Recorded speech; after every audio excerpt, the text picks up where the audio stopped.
Hello mga kumare, kumusta ang lahat? Ngayon lang uli ako naka-video kasi nakatulog ang lola nyo. Grabe yung kahapon, yung pagod ko, pati nga yung boses ko na ano nyo yung last kong video, pati yung boses ko hanggang ngayon pa nga yata. Grabe yung pagod ko kahapon. Hindi ko mga nabasa yung pero kahapon before ako naman nakatulog. May nabasa naman akong mangilan-ilan na dyan na message, pero hindi pa lahat. Hi. Kaya mahirap yung ating katawang lupa pag na sobrahan sa sa pagod. Bumibigay din. Hindi kasi tawag nito. Yung naman, yung pinupunta ko kasi sa doktor, kasi ito yung mga dito ko, masakit. Ganito yata pag pag tumatanda. Sign na to, sign na. Kaya yun yung inano ko sa doktor, yung aking ipina-check up. So, kumusta naman ang ating mga buhay-buhay? May nabasa ako dyan, galing kay Ma'am Florlisa Vlog. Tinatanong ni Ma'am kung ano daw yung ibig sabihin ng PLDT. So, yun ang ating ngayong reaction galing sa comment ni Ma'am Florlisa Vlog. Sasagutin natin yun kung ano yung PLDT na sinasabi. Pero, syempre, bago muna ang lahat, may may nag-comment dyan na gustong magpa-shout out si Ma'am Lady Tisoy from Quezon Province. Shout out sa iyo, Ma'am Lady. Para lang tayo naka-live, no? Pero hindi tayo nakakapag-live pa. Hindi pa ako nakakapag-live. Ewan ko lang bukas makapag-live ako kasi marami akong trabaho kaya hindi ako nakakapag-live. So bukas itatry kong mag-live kasi since wala naman akong trabaho. Pag Friday kasi wala akong trabaho. Kaya swerte yung lola nyo, kumbaga, kasi hindi naman lahat dito sa bansa na to nabibigyan ng pagkakataon na may mga amo na nagbibigay ng day off, yung mga ganyan. Swerte lang talaga ako kasi kumbaga mabait sila. Kumbaga lahat ng ng aking mga karapatan ay ibinibigay naman nila. So thankful ako doon. Kaya swerte ang ang inyong lola sa ganun naman. May isang bagay lang hindi siniswerte kasi minsan alam mo naman yung pag ibang lahi yung kasama mo, doon talaga minsan may something na kahit naman anong gawin mo pakikisama, diba? Alam niyo naman ako, grabe ako makisama sa tao. Kaya minsan siguro naaabuso yung sobrang pakikisama. Pero oks lang yun. As long as kaya naman ang katawan natin, gagawin ang lahat. Basta mapasaya lang sila. Gano'n naman siguro dito sa mundo at sa larangan ng mga kung ano-ano dyan. Sige, tumako na tayo doon sa comment ni Ma'am Florlisa Vlog na ang sabi niya is daw ang ibig sabihin ng PLDT. Ma'am Florlisa, ang PLDT ay hindi ko rin po yun alam. I-search ko doon sa mga vlog kasi may nagbanggit naman doon sa comment section ko na doon daw yun sa vlog ni, hindi ko na siya papangalanan, pero syempre kilala natin, kilala natin lahat yon kung sino yon ang tinutukoy. So dalawang tao dito ang may pakana nitong PLDT na ito. So ngayon yung nila na yon is hindi maganda. Yung convo nila na yon, di ba? Sino yung mga nakatapos dito ng manood nun? Ako hindi ko tinapos yun Yung umpisa lang nun, yun lang yung inumpisahan ko kasi alam kong hindi maganda. Masasaktan ang aking damdamin kasi para yun sa sinusuportahan natin, hindi man tayo hindi tayo bobo para hindi yun maintindihan, di ba? Kahit mga simpleng tao tayo at hindi tayo mayaman, may naman tayo, di ba? alam naman natin yun kung ano yung ibig sabihin ng mga ganyan nilang kunfu. Di ba? Yung salita nila ng dalawa na yun.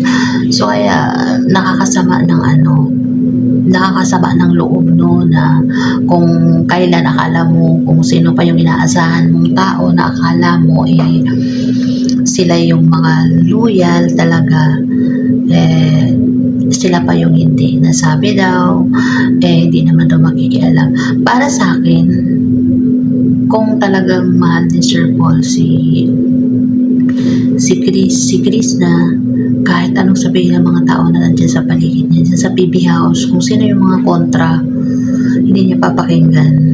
Kasi in the end, hindi naman sila yung makakasama, siya naman, diba, nung tao. Kaya kung ako sa kanya, kung talagang mahal niya, kung ano man yung nararamdaman niya, is ipaglaban niya. Huwag siyang makikinig sa mga sulsol ng kung sino yung nandyan sa paligid niya. Kasi minsan, kahit naman tayo, diba, sa atin na mga normal lang na tao, hindi naman tayo mga sikat, diba? Pag ganyan talaga, kahit sa mga mag-asawa, nasisira yan minsan sa mga sulsol ng ibang tao, especially sa mga side-side, diba? Ganun man yun. Kaya, kung ako talaga sa kanya, wag siyang makinig. Kasi doon mo masusukat kung gaano mo kamahal yung isang tao. Huwag ka makinig sa mga sulsol ng mga kung anong sasabihin ng nasa paligid mo. Yung pakinggan mo, yung nararamdaman mo, kasi ikaw yung magdadala noon sa habang buhay mo. At pag hindi mo naman yun nasunod, malamang sa malamang, balang araw magsisisi ka na sana ginawa mo yun, sana ganito ka ngayon.